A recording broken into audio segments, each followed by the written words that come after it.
Hey everybody, this is Lori Mudd, and I am a nurse, a mother, a wife, a former member of the 350 pound club.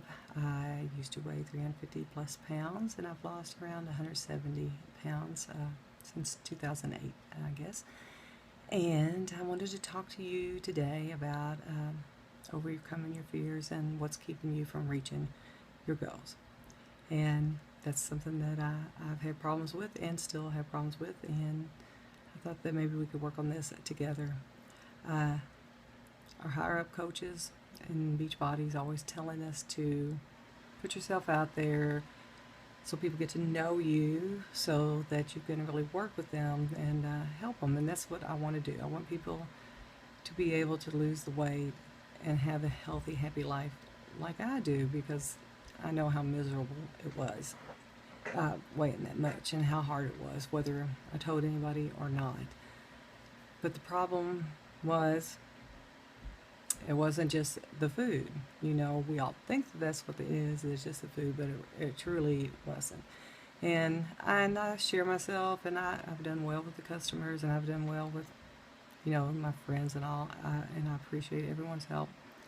But I've never truly said what the problem is or put myself out there, even honestly. Closest friends and family probably don't know all the reasons, and I didn't know myself for a long time. So I got to my goal weight. I guess that's where we should start.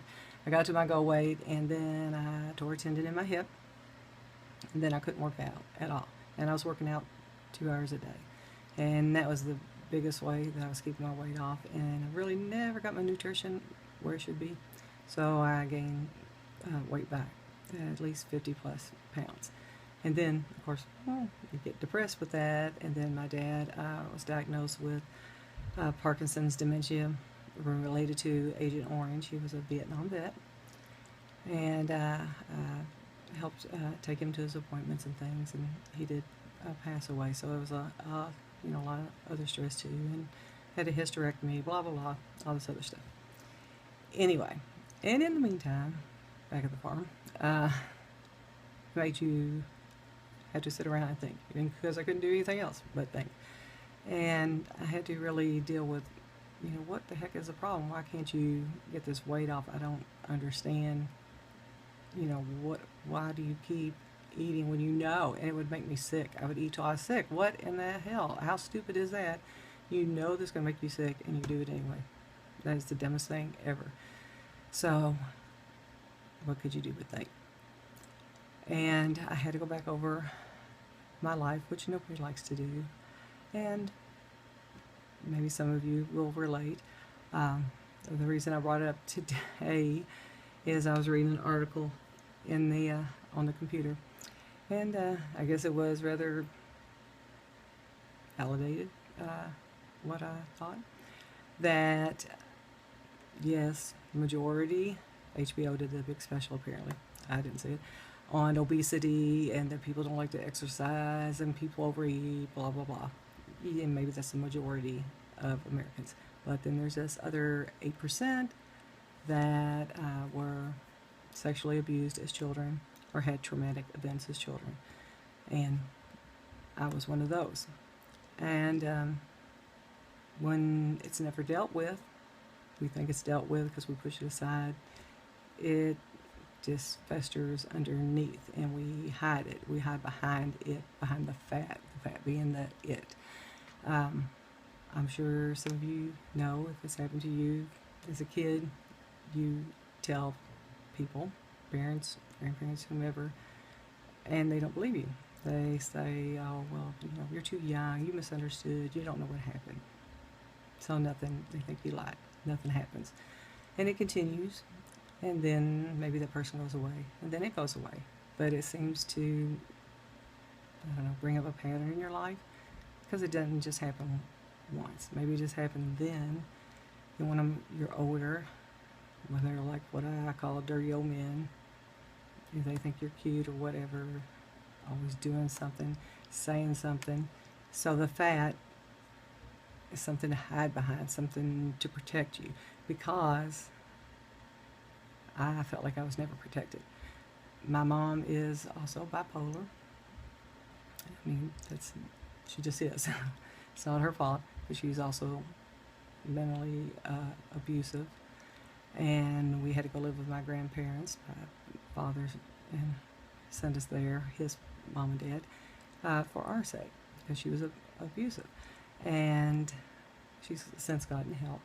And I felt like, and then when those events happened too, when I was older, he's like, well, I can't really do anything because he's an old man.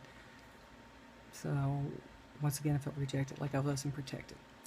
So the fat protected me, and I know now that that's what happened. When I lost the weight this time, when I got to my goal weight, of course I loved it. I loved it when people, said, oh, you look good, what are you doing? And of course everybody loves the attention. And it felt good. But then back here, in this little part back here, you're going, but yeah, something's wrong. Somebody's gonna start doing too much of something. There's gonna be some weirdo, And then, whether you consciously know it or not, you start eating again. You start hiding again, and trying to hide behind the fat again. So now I know that's what I was doing all along. And there was one girl on the show that said, overweight is overlooked. And that's true. You don't really want them to look at you. You don't really want them to be attracted to you where they're going to want to touch you or anything. I guess that's why the people make fun of me, because I don't like to be hugged. And it is partly, I was raised Catholic. Nobody was Catholic. But, we weren't huggy, touchy people. But there's also that other dirty old man thing, too. And it says a lot of obese people think that obesity is a solution. It's not a problem. It was a solution to the problem that they had, the traumatic event that they had. The obesity was the solution. And I totally understand that. Totally. And if you have that same problem, then you know. I know you know. So what we're going to do today, you think back to whatever it is that caused you to feel this way. Whatever's happened to you, like it's happened to me, and you're going to write it, and I'm not going to cry. Biggest freaking baby. Oh, write it on a piece of paper. Whatever happened, because it is not going to define you anymore, and it's not going to stop you, and it's not going to keep you from reaching your goals anymore. You write it on a piece of paper, and then you tell it. Tell it to screw off. It's over. It's done. You're breaking up. Goodbye. You're not having any more of it. And you rip it up, or you burn it up, whichever you want to do. And you get rid of it. Flush in the toilet, throw in the garbage, whatever. Because it's done. It's your past. Your past is not going to define your future. Your past is not your future. It is over. This relationship is over. They do not have any control over you anymore. You are beautiful. You are healthy. You are safe. You are safe, and you are loved, and you will never, ever be hurt again. Never. God bless you.